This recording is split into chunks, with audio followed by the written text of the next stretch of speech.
এখন আমরা পরিমিতি অধ্যায়ের 16.2 চতুর্ভুজ সংক্রান্ত কিছু সূত্র শিখে নিব।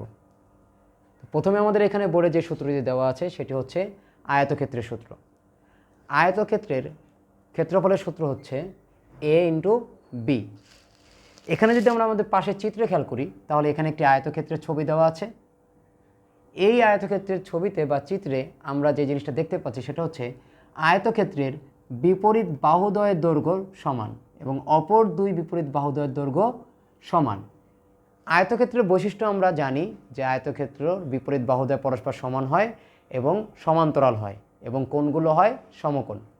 তো এক্ষেত্রে আয়তক্ষেত্রের দৈর্ঘ্যের যে সূত্র এখানে দেওয়া আছে সেটি হচ্ছে a ইন্টু বি।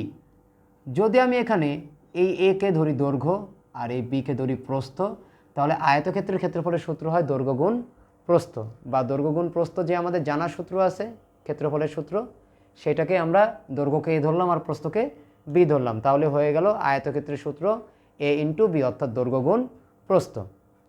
আয়তক্ষেত্রের কর্ণের দৈর্ঘ্যের একটি সূত্র এখানে দেওয়া আছে যেটা আমাদের জন্য ইম্পর্টেন্ট। আয়তক্ষেত্রের কর্ণকে আমরা ডি দ্বারা প্রকাশ করি।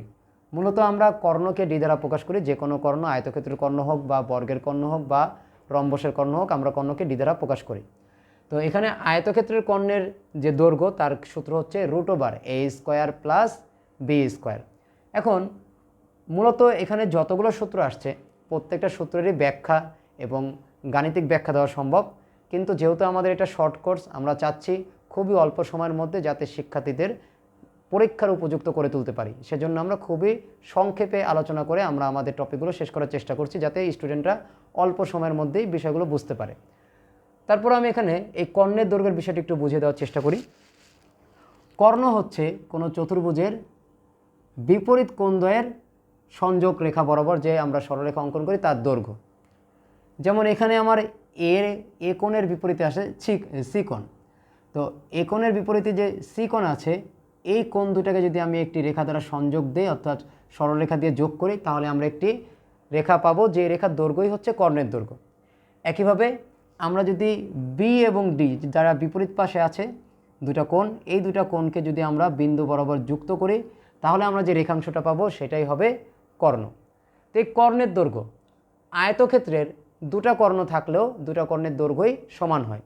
তো এই জন্য আমরা যদি একটি কর্ণ নির্ণয় করি তাহলে আরেকটি কর্ণ নির্ণয় করা সহজ হয়ে যায়। তাহলে প্রথমে যে কথা বললাম, আয়তক্ষেত্রের বৈশিষ্ট্যই হচ্ছে যে এর বিপরীত বাহুদ্বয় পরস্পর সমান ও সমান্তরাল হয় এবং কোণগুলো হয় সমকোণ। তার মানে এখানে এই কোণটা সমকোণ অর্থাৎ 90 ডিগ্রি।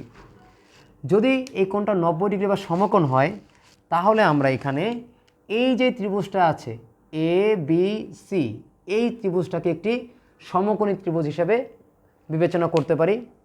তো সমকোণী ত্রিভুজের এখানে যে ডি আছে অর্থাৎ আমাদের যে কর্ণ আছে সেটা নির্ণয় করতে হবে। ডি এর অবস্থান হচ্ছে সমকোণের বিপরীত পাশে অর্থাৎ অতিভুজ হিসেবে আছে। তো আমরা পিথাগোরাসের উপপাদ্য হিসেবে জানি যে পিথাগোরাসের উপপাদ্য বলা হয়েছে অতিভুজ স্কোয়ার সমান লম্ব স্কোয়ার যোগ ভূমি স্কোয়ার। তো আমরা যদি এখানে ডিকে ধরি অতিভুজ, তাহলে আমাদের পিথাগোরাসের উপপাদ্য অনুযায়ী অতিভুজ স্কোয়ার সমান হয় লম্ব স্কোয়ার যোগ ভূমি স্কোয়ার।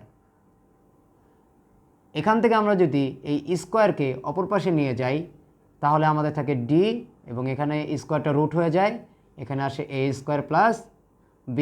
তাহলে আমরা এইভাবে সংক্ষেপেই আমাদের আয়তক্ষেত্রের কর্ণের দৈর্ঘ্য পেয়ে যাই।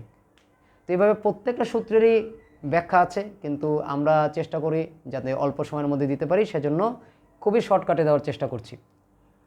এরপরে আমাদের এখানে আছে বর্গক্ষেত্রের সূত্র। বর্গক্ষেত্রের ক্ষেত্রফলের সূত্র হচ্ছে a²।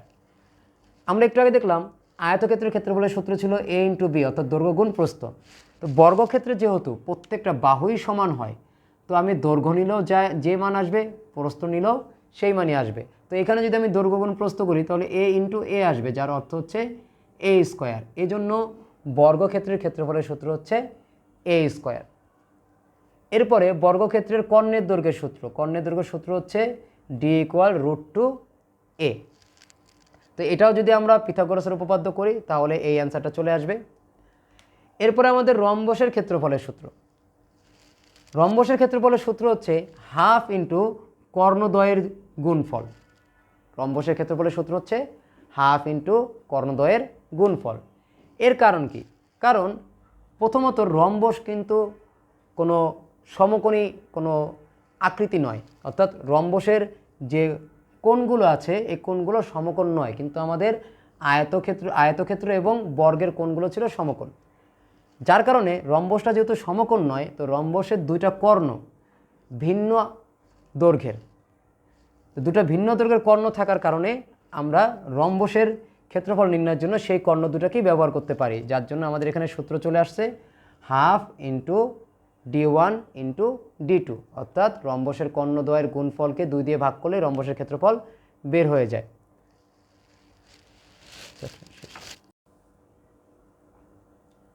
এখন আমরা সামান্তরিকের ক্ষেত্রফল এবং ট্রাপিজিয়ামের ক্ষেত্রফল নির্ণয়ের সূত্রগুলো দেখব। সামান্তরিকের ক্ষেত্রফল নির্ণয়ের জন্য আমাদের এখানে রয়েছে দুইটা সূত্র। প্রথম যে সূত্রটা আমরা এখানে দেখতে পাচ্ছি সেটা হচ্ছে ক্ষেত্রফল সমান BH। এই ক্ষেত্রফলটা ব্যবহার হয় যখন সামান্তরিকের ভূমি এবং সামান্তরিকের উচ্চতাটা দেওয়া থাকে। তো আমাদের এই যে চিত্রটা রয়েছে এটা হচ্ছে প্রথম সূত্রের জন্য। এখানে আমরা দেখতে পাচ্ছি আমাদের ABCD একটি সামান্তরিক দেওয়া আছে এবং আমি এখানে D থেকে E পর্যন্ত একটি লম্ব অঙ্কন করলাম, যার ফলে আমি এই সামান্তরিকের উচ্চতাটা নির্ণয় করতে পারলাম, যার উচ্চতা হচ্ছে DE ইকুয়াল H, আর ভূমির দৈর্ঘ্য হচ্ছে A থেকে B পর্যন্ত, যেটা হচ্ছে B। তো যদি আমাদের কোনো সামান্তরিকের ভূমির দৈর্ঘ্য দেওয়া থাকে এবং ওই সামান্তরিকের উচ্চতাটা আমরা যদি কোনোভাবে বের করতে পারি বা দেওয়া থাকে, তাহলে আমরা সামান্তরিকের ক্ষেত্রফল নির্ণয়ের জন্য এই B ইন্টু H এই সূত্রটা ব্যবহার করতে পারবো।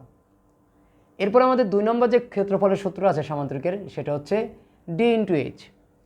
তো আমরা আগেই বলেছিলাম D মানে হচ্ছে চতুর্ভুজের কর্ণ, যে কোনো ধরনের চতুর্ভুজের কর্ণই হচ্ছে D।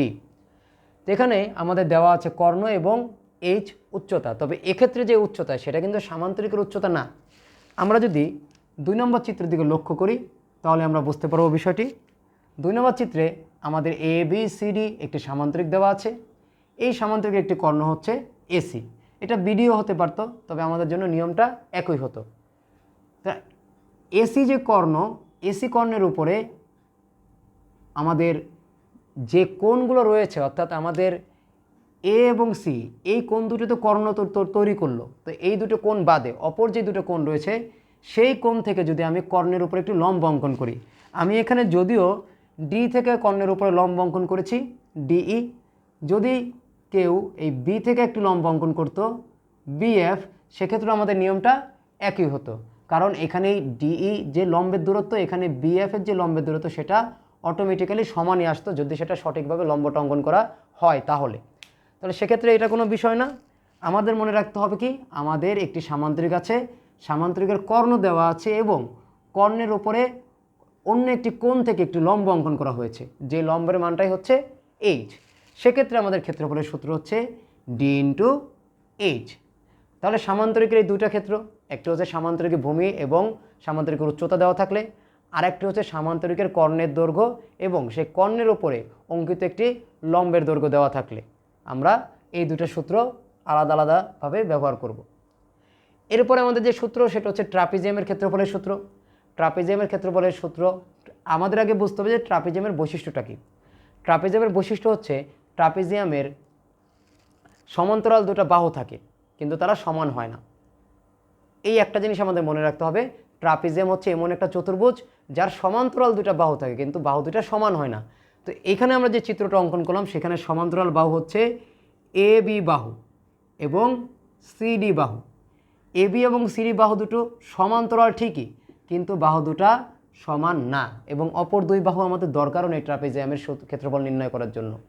তো এক্ষেত্রে কি দেখুন, আমাদের ট্রাপিজিয়ামের ক্ষেত্রফল যদি আমরা বুঝতে পারি যে আমাদের সমান্তরাল বাহু দুটো কী এবং তাদের মধ্যবর্তী যে ডিস্টেন্স, দূরত্ব বা উচ্চতা সেটা কত, তাহলে আমরা ট্রাপিজিয়ামের ক্ষেত্রফল নির্ণয় করতে পারবো।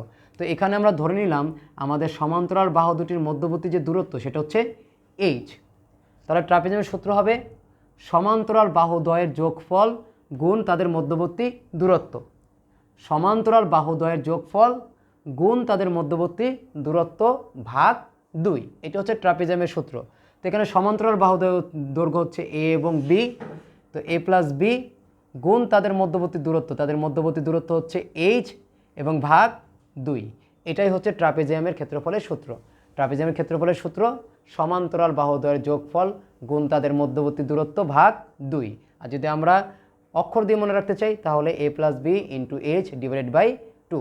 আশা করি সবাই এখানে সূত্রগুলো বুঝতে পেরেছো এবং আমরা পরবর্তী ভিডিওতে চেষ্টা করব এই সূত্রগুলোর আলোকে কিছু গাণিতিক সমস্যার সমাধান করার জন্য। ধন্যবাদ সবাইকে।